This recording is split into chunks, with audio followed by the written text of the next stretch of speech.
ಮುಖ್ಯಮಂತ್ರಿ ಸಿದ್ದರಾಮಯ್ಯ ವಿರುದ್ಧ ರಾಜ್ಯಪಾಲರಿಗೆ ಗಂಭೀರ ದೂರು ದಾಖಲಾಗಿರುವಂಥದ್ದು. ವಿಧಾನ ಪರಿಷತ್ ಸದಸ್ಯರಾದಂಥ ಅರುಣ್ ಅವರು ಜಿಲ್ಲಾ ಮತ್ತು ತಾಲೂಕ್ ಪಂಚಾಯಿತಿ ಜಿಲ್ಲಾ ಮತ್ತು ತಾಲೂಕ್ ಪಂಚಾಯಿತಿಯಲ್ಲಿ ಬಾಕಿ ಉಳಿದಿರುವಂಥ ಸುಮಾರು 1400 ಚಿಲ್ಲರೆ ಕೋಟಿಯಷ್ಟು ಹಣ ಎಲ್ಲಿದೆ ಅಂತ ಕೂಡ ಗೊತ್ತಿಲ್ಲ. ಈ ಸಂಬಂಧಪಟ್ಟ ಸರ್ಕಾರಕ್ಕೆ ಮಾಹಿತಿ ಕೋರಿದ್ರು ಕೂಡ ಕೊಟ್ಟಿಲ್ಲ ಅನ್ನೋ ಸಂಬಂಧಪಟ್ಟಂತೆ ಈಗ ರಾಜ್ಯಪಾಲರಿಗೆ ದೂರ ಕೊಟ್ಟಿರೋದು ತನಿಖೆ ಮಾಡಬೇಕು. ಸರ್, ಒಂದು ಗಂಭೀರ ಆರೋಪವನ್ನು ಮಾಡಿ ರಾಜ್ಯಪಾಲರಿಗೆ ಸಿಎಂ ಮುಖ್ಯಮಂತ್ರಿ ಸಿದ್ದರಾಮಯ್ಯ ದೂರ ಕೊಟ್ಟಿರೋದು ಏನು ದೂರದು?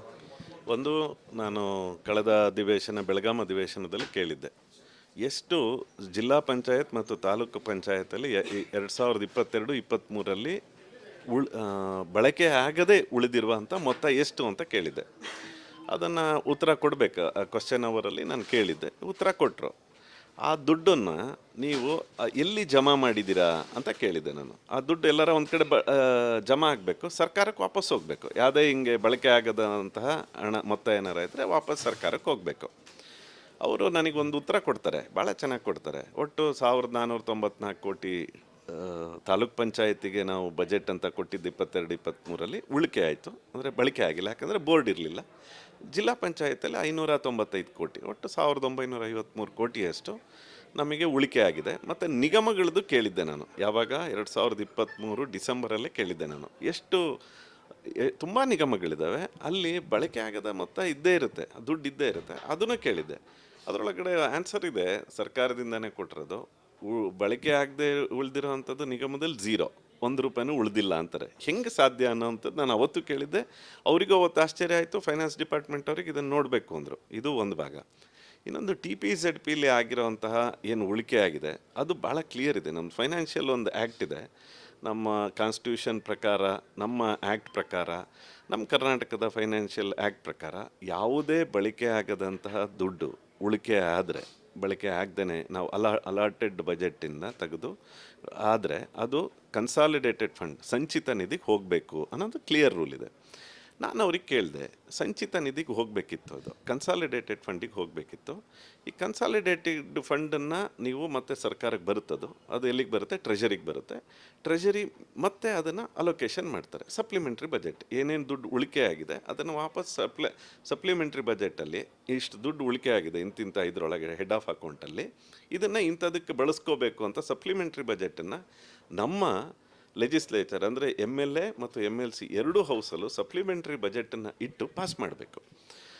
ಅದು ಬರಲೇ ಇಲ್ಲ ಸಪ್ಲಿಮೆಂಟ್ರಿ ಬಜೆಟಲ್ಲಿ. ಆಮೇಲೆ 22-23 ದಾಟಿದ ಮೇಲೆ ಈ ಸರ್ಕಾರ ಬಂತು. ನನಗೆ ಅವಾಗ ಅನುಮಾನ ಶುರು ಆಯಿತು, ಈ ದುಡ್ಡನ್ನು ಎಲ್ಲೋ ಬೇರೆ ಕಡೆ ಬಳಕೆ ಆಗಿದೆ ಅಥವಾ ಆ ದುಡ್ಡು ಎಲ್ಲಿದೆ ಅನ್ನೋವಂಥದ್ದು ನಾನು ಕೇಳಬೇಕಿತ್ತು. ನಾನು ಕೇಳೋಕ್ಕೆ ಶುರು ಮಾಡಿದ್ಮೇಲೆ ಅವರೊಂದು ಉತ್ತರ ಕೊಡ್ತಾರೆ.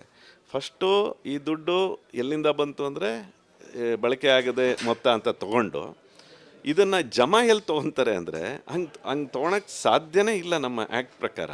ಇದನ್ನು ರಿಕವರಿ ಆಫ್ ಎಕ್ಸಸ್ ಪೇಮೆಂಟ್ ಅಂದರೆ ನಾವು ಇದನ್ನು ಜಾಸ್ತಿ ಕೊಟ್ಬಿಟ್ಟಿದ್ದೀವಿ, ಅದನ್ನು ರಿಕವರಿ ಅಂತ ಮಾಡ್ಕೊಂಡು ಆ ಹೆಡ್ ಆಫ್ ಅಕೌಂಟಲ್ಲಿ ತೊಗೊಂಡು ನಿಯಮಿತವಾಗಿ ಜಮಾ ಆಗಿದೆ ಅಂತ ಕೇಳ್ತಾರೆ. ಎಷ್ಟು ನಿಯಮಿತವಾಗಿ ನೀವು ಜಮಾ ಆಗಿದೆ ಅಂತ ಕೇಳ್ತೀನಿ ನಾನು ಮತ್ತೆ ಇನ್ನೊಂದು ಸಲ. ಅದಕ್ಕೆ ಆನ್ಸರ್ ಇಲ್ಲ. ಆಗ್ತಾ ಇದೆ, ಅದೇನು ಗಾಳಿಲಿದೆಯೋ? 1953 ಕೋಟಿ ಗಾಳಿಲಿದೆಯೋ? ಅದನ್ನು ಬಳಕೆ ಏನಾರ ಮಾಡಿದರೆ ಹೆಂಗೆ ಬಳಕೆ ಮಾಡಿದ್ದೀರಾ? ಅಥವಾ ದುಡ್ಡಿದೆ ಅಂದರೆ ಟ್ರೆಜರಿಲಿ ಇಲ್ಲ ಅಂತ ಕೊಡ್ತಾರೆ, ಟ್ರೆಜರಿಲಿ ಜಮಾ ಆಗಿಲ್ಲ ಅಂತ ಕೊಡ್ತಾರೆ. ಆ ದುಡ್ಡು ಎಲ್ಲಿದೆ ಅಂತ ಕೇಳಿದ್ರೆ ಇಲ್ಲಿವರೆಗೂ ನನಗೆ ಆನ್ಸರ್ ಕೊಟ್ಟಿಲ್ಲ, ಇಲ್ಲಿವರೆಗೂ ಕೊಟ್ಟಿಲ್ಲ ಆನ್ಸರು. ನಾನು ಅದಕ್ಕೆ ಒಂದು ನನ್ನ ಪ್ರಿವಿಲೇಜನ್ನು ಇವರು ನನ್ನ ಹಕ್ಕುಚ್ಯುತಿ ಮಾಡಿದ್ದಾರೆ. ಅಂದರೆ ನನಗೆ ನನ್ನ ಒಬ್ಬ ಲೆಜಿಸ್ಲೇಚರ್ ಆಗಿ ನಾನು ಇದರ ಒಟ್ಟು ಕೇಳಿದಂಥ ಸಂದರ್ಭದಲ್ಲಿ ನನ್ನ ಅನುಮೋದನೆ ತೊಗೋಬೇಕಿತ್ತು. ನನ್ನ ಅಂದರೆ MLAಗಳು MLCಗಳದ್ದು ಸಪ್ಲಿಮೆಂಟ್ರಿ ಬಜೆಟಲ್ಲಿ. ಮತ್ತು ಬೇರೆ ಕಡೆ ಬಳಕೆ ಆಗಿದೆ ಅನ್ನೋದಕ್ಕೆ ಎಲ್ಲೂ ಮಾಹಿತಿ ಕೊಡ್ತಾ ಇಲ್ಲ. ಮತ್ತು ನನಗೇನು ಕಡತ ಕೊಡ್ತಾರಲ್ಲ, ಆ ಕಡತನೇ ಕಳೆದೋಗಿದೆ ಅನ್ನೋ ಮಟ್ಟಿಗೆ ಕಡತ ಇಲ್ಲ, ಆ ಸಂಖ್ಯೆನೇ ಇಲ್ಲ ಅನ್ನೋವಂಥದ್ದನ್ನು ಈಗ ಒಬ್ಬರು RTL ಹಾಕಿದ್ರೆ ಅದನ್ನು ಹೇಳ್ತಾರೆ. ಅಂದರೆ ಒಟ್ಟು ಈ ಸರ್ಕಾರ ಫೈನಾನ್ಷಿಯಲ್ ಡಿಸಿಪ್ಲಿನೇ ಇಲ್ಲ. ಸುಮಾರು 1400 1900 TPದು ಮತ್ತು ZPದು 500 ಕೋಟಿ, ಸುಮಾರು 1900 ಕೋಟಿ ಬಾಕಿ ಖರ್ಚಾಗದ ಬಾಕಿ ಉಳಿದಿರುವಂಥ ಹಣ ZPTPಯಲ್ಲಿ. ಹಣ ಒಂದು ಕಡೆ ಖಜಾನೆಗೂ ಬಂದಿಲ್ಲ, ಮತ್ತೊಂದು ಎಲ್ಲಿ ಖರ್ಚಾಗಿದೆ ಅನ್ನೋದು ಕೂಡ ಗೊತ್ತಿಲ್ಲ. ಸೊ ಈ ಸಂಬಂಧಪಟ್ಟಂತೆ ಒಂದಷ್ಟು ಅನುಮಾನಕ್ಕೆ ಕಾರಣ ಆಗಿರುವಂಥದ್ದು. ಸೊ ಈ ಸಂಬಂಧಪಟ್ಟಂತೆ ನಿಮ್ಮ ಒಂದು ಅನುಮಾನ ಏನಿದೆ? ಅಲ್ಲ, ಇದು ಏನು ಬೇಕಾದ್ರೆ ಆಗಿರ್ಬೋದು. ನೋಡಿ, ಈ ಕರ್ನಾಟಕ ಸರ್ಕಾರದಲ್ಲಿ ನಾನಾ ರೀತಿಯಾದಂಥ ನಮಗೆ ರೆವಿನ್ಯೂಸ್ ಬರುತ್ತೆ. ಇವತ್ತಿನ ದಿನ ಅಂತೂ ಇನ್ನೂ ನಮಗೆ 1 ರೂಪಾಯಿಗೂ ಭಾಳ ಕಷ್ಟದ ಸಮಯದಲ್ಲಿದ್ದೀವಿ. ಹಾಗಾಗಿ ಸರ್ಕಾರ ಟ್ರಾನ್ಸ್ಪರೆನ್ಸಿ ಭಾಳ ಇಂಪಾರ್ಟೆಂಟ್. ಹಿಂಗೆ ಜನರ ದಿಕ್ ತಪ್ಪಿಸೋವಂಥದ್ದನ್ನು ಆಗಬಾರ್ದು. ಬಹಳ ಗಂಭೀರ ಪ್ರಕರಣ. 1900 ಕೋಟಿ ಅಂದರೆ ಲೆಕ್ಕ ಇಲ್ಲ, ಎಲ್ಲೋಗಿದೆ ಗೊತ್ತಿಲ್ಲ ಅನ್ನುವಂಥದ್ದು. ಸೊ ರಾಜ್ಯಪಾಲರಿಗೆ ಏನಂತ ನೀವು ಮನವಿ ಮಾಡಿದ್ದೀರಾ, ದೂರ ಕೊಟ್ಟಿದ್ದೀರಾ? ನಾನು ಕೇಳ್ತಾ ಇರೋಂಥದ್ದು ಇದರೊಳಗಡೆ ನೇರವಾಗಿ ಫೈನಾನ್ಸ್ ಮಿನಿಸ್ಟ್ರು, ಇವತ್ತಿನ ಫೈನಾನ್ಸ್ ಮಿನಿಸ್ಟ್ರು ಸಿದ್ದರಾಮಯ್ಯನವರು ಇದಕ್ಕೆ ಉತ್ತರವನ್ನು ಕೊಡಿಸ್ಬೇಕು. ಆ ದುಡ್ಡು ಜನಸಾಮಾನ್ಯರ ದುಡ್ಡು, ಆ ದುಡ್ಡು ಎಲ್ಲೋಗಿದೆ ಅನ್ನೋವಂಥದ್ದನ್ನು ಒಂದು ತಿಳಿಸ್ಬೇಕು.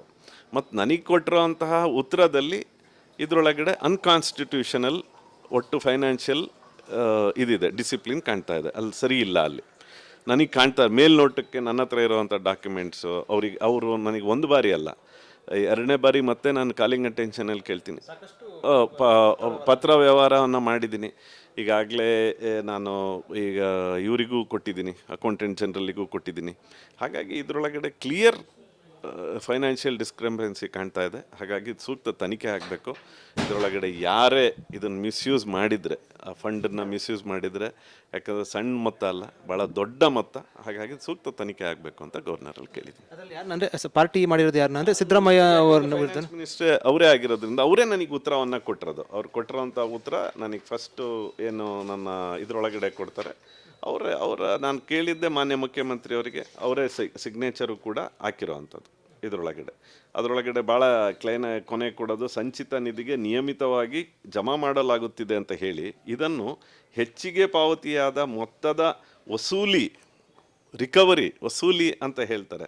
ಇಲ್ಲಿ ಹೆಡ್ ಆಫ್ ಅಕೌಂಟೇ ಚೇಂಜ್ ಮಾಡಿಬಿಡ್ತಾರೆ ಅವರು ಉತ್ತರದಲ್ಲಿ. ಅಂದರೆ ಇದನ್ನು ಅಧಿಕಾರಿಗಳು ವ್ಯವಸ್ಥಿತವಾಗಿ ಈ ಸರ್ಕಾರ ಇವತ್ತೇನು ಒಟ್ಟು ಹಗರಣಗಳಲ್ಲಿ ಮುಳುಗ್ತಾ ಇದೆ, ಇದರೊಳಗೆ ಇದನ್ನು ಕೂಡ ಸೇರಿದೆ ಅನ್ನೋದ್ರೊಳಗೆ ಏನು ಅನುಮಾನನೇ ಇಲ್ಲ.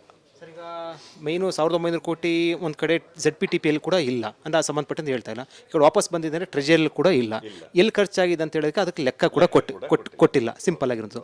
ಸೊ ಇದೆಲ್ಲ ಅನುಮಾನ ಇರುವಂತಿರಲಿ, ಇದರಲ್ಲಿ ಏನೋ ಒಂದು ಭಾಳ ಹಗರಣ ನಡೆದಿದೆ ಅಂತ ಅನ್ಸುತ್ತಾ? 100% ದೊಡ್ಡ ಹಗರಣನೇ ನಡೆದಿದೆ ಅಂತ ನಾನು ಇಲ್ಲಿವರೆಗೂ ಅದಕ್ಕೆ ಇಷ್ಟು ದಿನನೂ ಕಾದಿದ್ದೇನಕ್ಕೆ ಅಂದರೆ ಟ್ರೆಜರಿಲಿರ್ಬೋದು, ಫೈನಾನ್ಸ್ ಡಿಪಾರ್ಟ್ಮೆಂಟಲ್ಲಿರ್ಬೋದು, CM ಆಫೀಸಿಂದ ಇರ್ಬೋದು, ಅದಕ್ಕೆ ಏನೇನು ಡಾಕ್ಯುಮೆಂಟ್ ಬೇಕೋ ಇಷ್ಟು ದಿನ ಕಾದಿದ್ದೆ ನಾನು. ಅದನ್ನೆಲ್ಲ ತಗೊಂಡು ಈಗ ಗವರ್ನರಿಗೆ ಕೊಟ್ಟಿದ್ದೀನಿ. ನನ್ನಂಥ ಒಬ್ಬ ಲೆಜಿಸ್ಲೇಚರಿಗೆ ಕೊಡುವಂತಹ ಮಾಹಿತಿಲಿ ಇಷ್ಟೊಂದು ತೊಂದರೆ ಆದರೆ, ಅಥವಾ ಯಾವುದು ಕ್ಲಾರಿಟಿ ಇಲ್ಲ ಅಂದರೆ, 3,70,000 ಕೋಟಿ ಬಜೆಟ್ ಇರುವಂಥ ನಮ್ಮ ರಾಜ್ಯ ಸರ್ಕಾರ ಉಪಯೋಗ ಆಗದೆ ಇರುವಂತಹ ಹಣ ಎಲ್ಲೋಗುತ್ತೆ ಅನ್ನೋಂಥದ್ದೇ ನಮ್ಮಂಥವರಿಗೆ ಸರಿಯಾಗಿ ಮಾಹಿತಿ ಕೊಡಲಿಲ್ಲ ಅಂದರೆ ಜನಸಾಮಾನ್ಯರ ಕಥೆ ಏನು ಅನ್ನೋದು. ವಾಲ್ಮೀಕಿ ನಿಗಮದಲ್ಲಿ ಅವರು ಆ ಡೆತ್ ನೋಟಲ್ಲಿ ಬರಿಲ್ಲ ಅಂದರೆ 87 ಕೋಟಿ 105 ಕೋಟಿ ಗೊತ್ತಾಗ್ತಾ ಇರಲಿಲ್ಲ. ಸೊ ಅದಕ್ಕೆ ಈ 1900 ಕೋಟಿ ಅನ್ನೋಂಥದ್ದು ಇದೆಯಲ್ವಾ? ಸೊ ಇದರಲ್ಲಿ ಈ ಥರದ್ದು ಏನಾದರೂ ಒಂದಷ್ಟು ಆಗಿರ್ಬೋದು ಅಂತ ಅನುಮಾನ ನನಗೆ ಅದೇ ಅನುಮಾನಗಳು. ಈಗ ಯಾವಾಗ ಮಹರ್ಷಿ ವಾಲ್ಮೀಕಿ ನಿಗಮದಲ್ಲಿ 187 ಕೋಟಿ ಬಗ್ಗೆ ಅನ್ಲೆಸ್ ನಮ್ಮ ಶಿವಮೊಗ್ಗದ ಚಂದ್ರಶೇಖರನ್ ಏನಾರ ಆತ್ಮಹತ್ಯೆ ಮಾಡ್ಕೊಳ್ಳಿಲ್ಲ ಅಂದಿದ್ರೆ, ಡೆತ್ ನೋಟಲ್ಲಿ ಬರೀಲಿಲ್ಲ ಅಂದಿದ್ರೆ ಏನಾಗ್ತಿತ್ತು? ಆ ದುಡ್ಡು ಯಾರಿಗೆ ಗೊತ್ತಾಗೋದು? ಅದೇ ರೀತಿ ನನ್ನ ಕ್ವಶನಲ್ಲಿ ಅದರೊಳಗೆ ನಿಗಮದ್ದು ಕೇಳಿದ್ದೀನಿ, 0 ಅಂತ ಕೊಟ್ಟಿದ್ದಾರೆ. ಸಂಪೂರ್ಣವಾಗೆಲ್ಲ ಕೇಳಿದ್ರೆ ರಾಜ್ಯಪಾಲರು ಇದನ್ನು ಸಂಪೂರ್ಣವಾಗಿ ಕೇಳಿದ್ದಾರೆ. ಅವರು ಹೇಳಿದ್ರು ನನಗೆ, ಒಂದು ಪಬ್ಲಿಕ್ ಅಕೌಂಟ್ಸ್ ಕಮಿಟಿ, ಇನ್ನೊಂದು ಚೀಫ್ ಸೆಕ್ರೆಟರಿಗೆ ಇದನ್ನು ಗಮನಕ್ಕೆ ತರಬೇಕು ಅಂತ. ನಾನು ಈಗಾಗಲೇ ಕಳಿಸಿದ್ದೀನಿ ಅವರಿಗೂ ಮಾಹಿತಿನ ಇದನ್ನೆಲ್ಲದನ್ನು ಸೇರಿಸಿ ಕೊಟ್ಟಿದ್ದೀನಿ. ಮುಂದಿನ ದಿನಗಳಲ್ಲಿ ಇದಕ್ಕೆ ಆನ್ಸರ್ ಬಂದ ಮೇಲೆ ಮತ್ತೆ ನಾನು ಇದನ್ನು ಹೋರಾಟ ಅಂತೂ ನಾನು ಮಾಡ್ತೇನೆ. ರಾಜ್ಯಪಾಲರು ಏನಾದರೂ ಹೇಳಿದ್ರೆ ಏನಕ್ಕೋ ಇದು ನಾನು ಇದನ್ನು ಖಂಡಿತ ನಾನು ಚೆಕ್ ಮಾಡಿಸ್ತೀನಿ. ನನ್ನ ಒಟ್ಟು ಇದಕ್ಕೆ ಬೇಕಾದಂಥ ಅಧಿಕಾರಿಗಳನ್ನು ಕರೆದು ನಾನು ಮಾತಾಡ್ತೀನಿ ಅಂತ ಹೇಳಿದ್ದಾರೆ. ಇದು ಅರುಣ್ ಅವರು. ಮತ್ತು ಅವ್ರು ಹೇಳ್ತಾ ಇರುವಂಥದ್ದು 1900 ಕೋಟಿ ಸಂಬಂಧಪಟ್ಟಂತೆ ಎಲ್ಲಿದೆ ಅಂತ ಗೊತ್ತಾಗದಿರುವಂಥ ಹಣ ಹಿನ್ನೆಲೆಯಲ್ಲಿ ಒಂದಷ್ಟು ಅವ್ಯವಹಾರ ಆಗಿರೋ ಸಂಬಂಧಪಟ್ಟಂತೆ ಅನುಮಾನ ವ್ಯಕ್ತಪಡಿಸಿರುವಂಥದ್ದು. ಜೊತೆಗೆ ರಾಜ್ಯಪಾಲರು ಕೂಡ ಈ ಸಂಬಂಧಪಟ್ಟಂತೆ ಸಕಾರಾತ್ಮಕ ದೂರಿಗೆ ಸ್ಪಂದಿಸಿದ್ದಾರೆ ಅಂತ ಹೇಳ್ತಾರೆ. ಕ್ಯಾಮರಾ ಪರ್ಸನ್ ಮಧು ಜೊತೆ Vijay general, republic TV, Bengaluru.